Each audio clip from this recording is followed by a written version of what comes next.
Hi, welcome to my channel. In today's video I'll be seed sowing and showing you lots of different containers that you can use for sowing seeds, and also join me at the end of this video for a lovely mindful moment. So let's get growing.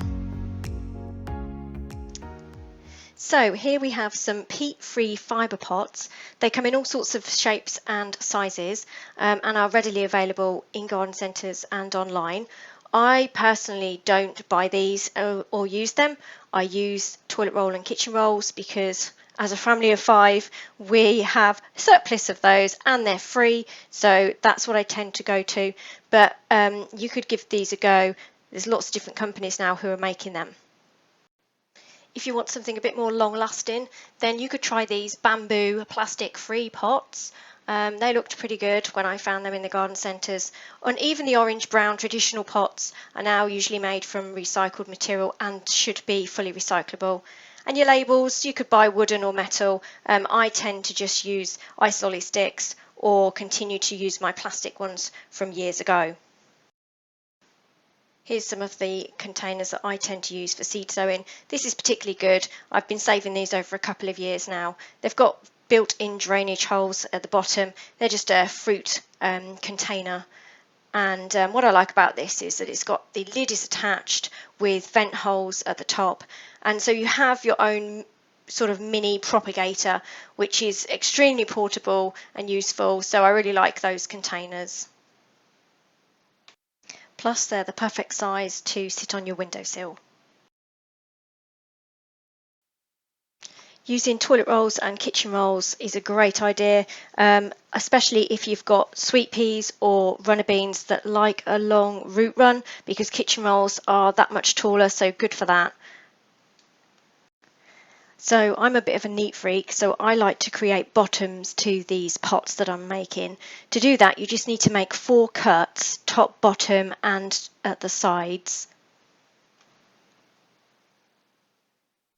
And then fold in the first flap, followed by the second and third, so you're working your way around. With the last flap, you need to kind of pull the first flap up and push that last one down in. It looks a little bit fiddly, and it can be, so I'm going to show you again just one more time because I'm a little bit fingers and thumbs here. But it does make a nice bottom to the pot. And it stands up well. You can stack these all together in a tray.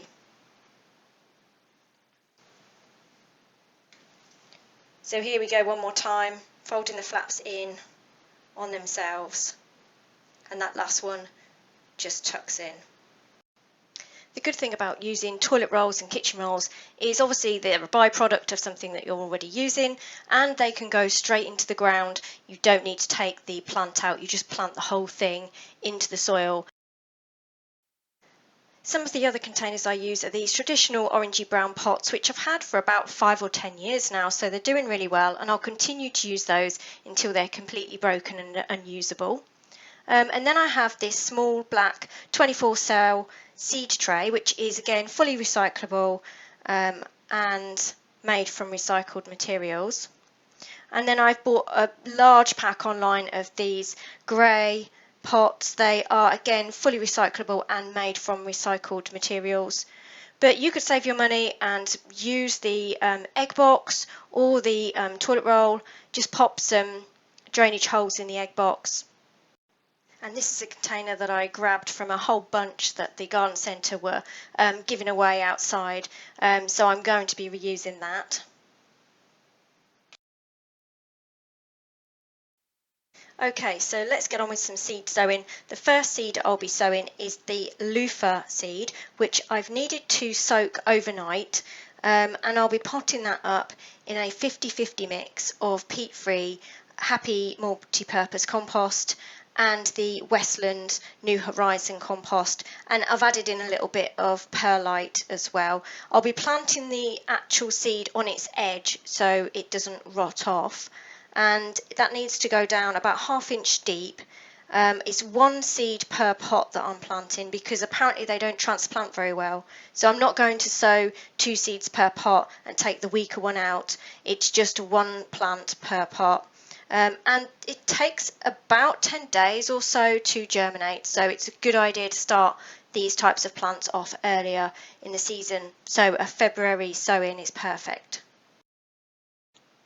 Next, I'll be sowing my chili pepper seeds. This is the Fresno Mix F1 variety. Chili peppers can take a good 2.5 weeks to germinate, so I'm starting them off early in the season. They like to be kept really warm, so the seeds want to be at around 25 degrees C, and the seedlings, once they appear, like to live at around 15 degrees C. So I'll be bringing these on in my warm conservatory on a windowsill over the top of a radiator. I'm actually going to be trialling the 2 peat-free composts that I bought. In the first pot is the Happy Peat-Free multi-purpose compost, and in the second pot will be the Westland New Horizon peat-free multi-purpose compost. So we'll see if there's any difference in the germination or the strength of the seedling. So I've covered the seedling here, and I'm just going to gently firm it in so that it's making good contact with the seed. Now it's a good idea to cover the pots with a lid of some description so that you've created a mini propagator. I'm using these lids that you can get from large yogurt pots, and they fit perfectly on the pots that I have.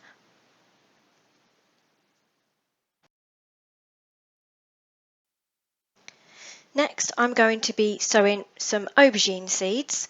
The first one is Bonica F1, and the second type is Long Purple. And aubergines tend to germinate best when they're at a constant temperature of 20 degrees C. And again, I'm just going to pop lids on these just to keep that moisture and heat in the pot. In these pots, I'll be sowing my sweet peppers, and I have Robertina in the first pot. At the second pot, I'll be sowing sweet banana, and in the third and fourth pots, I'll be sowing California Wonder.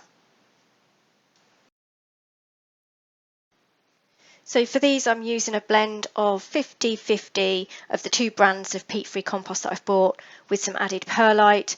You may notice with these peat-free soils that there's some larger chunks in them than the original traditional base soils.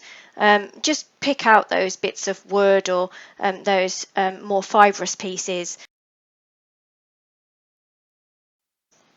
Next, I'll be sowing my tomato seeds. I actually physically bought some tomatoes from a supermarket last summer, and they were a really nice variety. So I scooped out some of the seeds ready to sow this year and grow them on as plants.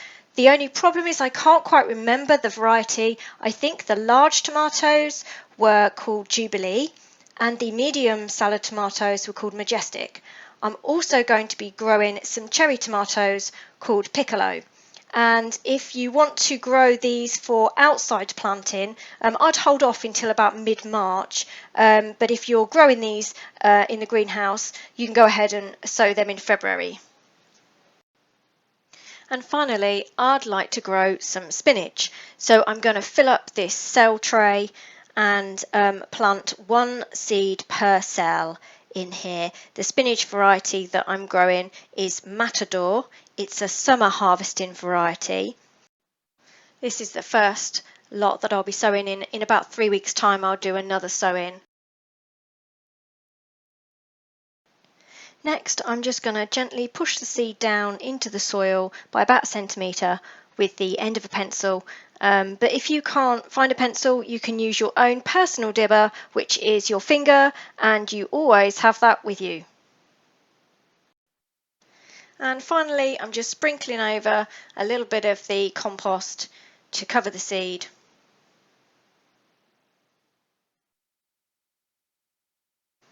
Pressing that to make good contact.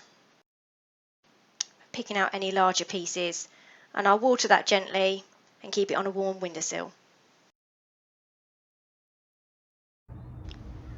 Okay, let's just wind down for a moment and settle in. Drop those shoulders. Make any small movements that you need to make to get comfy. And we're going to take a deep breath in through the nose and out through the mouth. I'll watch the timer for you and you'll hear a bell at the end.